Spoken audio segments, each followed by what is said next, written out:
رمضان اسلامی کیلنڈر کا 9واں مہینہ اور مسلمانوں کے لیے نہایت مقدس ہے۔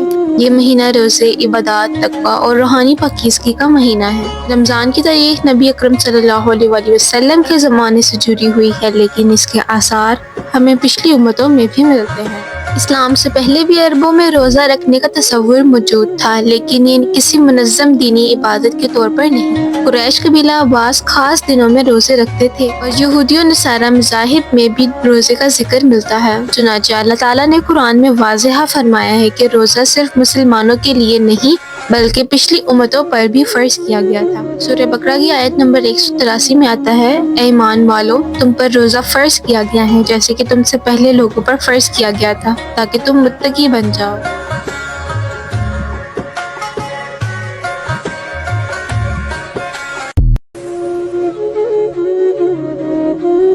لیکن بعد میں سورہ بقرہ کی 185 آیت نازل ہوئی جس میں بتایا گیا رمضان وہ مہینہ ہے جس میں قرآن نازل کیا گیا، جو لوگوں کے لیے ہدایت اور حق و باطل میں فرق کرنے والی نشانی ہے۔ تو جو کوئی تم میں سے اس مہینے کو پائے اس میں روزہ رکھے۔ اس آیت کے نزول کے بعد رمضان میں روزے مسلمانوں پر فرض کر دیے گئے اور یہ اسلامی عبادات کا لازمی حصہ بن گئے۔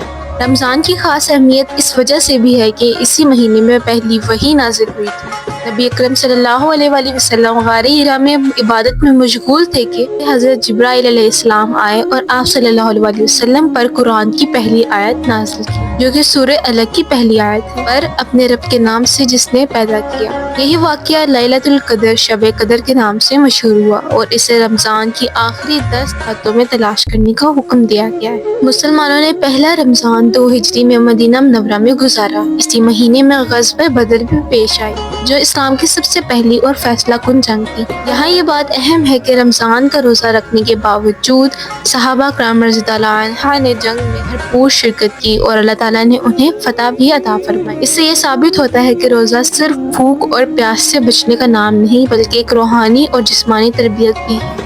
رمضان کا مہینہ ہمیشہ سے اسلامی معاشرے میں خصوصی اہمیت رکھتا ہے۔ مختلف ادوار میں علماء اور مفسرین نے رمضان کے فلسفے اور اس کی برکات کے بارے میں کتابیں بھی لکھی۔ امام غزالی رحمۃ اللہ علیہ نے اپنی کتاب احیاء علوم الدین میں رمضان کی روحانی اہمیت پر تفصیل سے روشنی ڈالی ہے۔ امام ابن قیم رحمۃ اللہ نے زاد المعاد میں رمضان کے فوائد اور اس کے طبی اور روحانی اثرات پر بحث کی ہے۔ شیخ الاسلام ابن تیمیہ رحمۃ اللہ نے رمضان کے روزے کو ایمان کی مضبوطی کا ذریعہ قرار دیا ہے۔ رمضان صرف روزے رکھنے کا مہینہ نہیں بلکہ اس میں بہت سی عبادات کی جاتی ہیں، جیسا کہ تراویح کی نماز۔ حضرت عمر فاروق رضی اللہ عنہ کے دور میں اس کا اجتماعی طور پر اہتمام کیا جاتا تھا۔ زکوٰۃ اور صدقات، رمضان میں نیکیاں کئی گنا بڑھا دی جاتی ہیں، اس لیے مسلمان دل کھول کر خیرات کرتے ہیں۔ روزے کے اجر کے بارے میں نبی کریم صلی اللہ علیہ وآلہ وسلم نے فرمایا، ابن آدم کا ہر نیک عمل بڑھایا جاتا ہے لیکن اللہ تعالیٰ فرماتے ہیں روزہ میرے لیے ہے اور میں خود اس کا بدلہ دوں گا۔ سحری و افطاری کے بارے میں حضور پاک صلی اللہ علیہ وآلہ وسلم نے فرمایا، سحری کھایا کرو کیونکہ سحری میں برکت ہے۔ سحری کرنا نہ صرف سنت ہے بلکہ یہ روزہ رکھنے کے لیے جسمانی اور روحانی طور پر مفید بھی ہے۔ افطار کے وقت اللہ سے دعا کرنا بہت مستحب ہے۔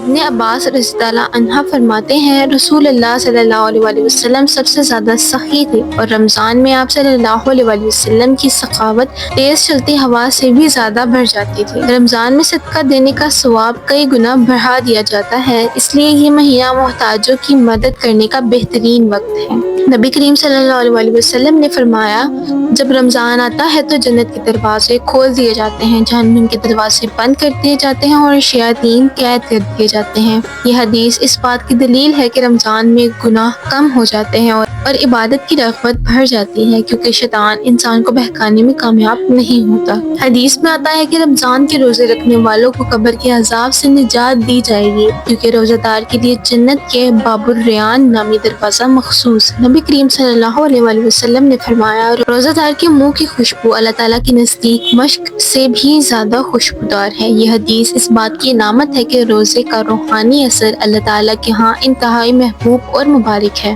رمضان المبارک میں اللہ تعالیٰ کی رحمت اپنے عروج پر ہوتی ہے اور اس مہینے میں دعائیں خاص طور پر قبول کی جاتی ہیں۔ نبی کریم صلی اللہ علیہ وآلہ وسلم کا ارشاد ہے، 3 دعائیں رد نہیں کی جاتی: روزہ دار کے افطار کے وقت کی دعا، عادل حکمران کی دعا اور مظلوم کی دعا۔ رمضان المبارک صرف روزے رکھنے، تراویح پڑھنے کا مہینہ نہیں، بلکہ یہ ایک تربیتی عمل ہے جو انسان کی روح کو صاف کرتا ہے، اس کے نفس کو قابو میں رکھتا ہے اور اللہ کی قربت عطا کرتا ہے۔ مہینہ ہمیں صبر، تقوی، خیرات، عبادات کی حقیقت کو سکھاتا ہے۔ جو شخص رمضان کا صحیح استعمال کرتا ہے وہ سال بھر روحانی فوائد حاصل کرتا رہتا ہے۔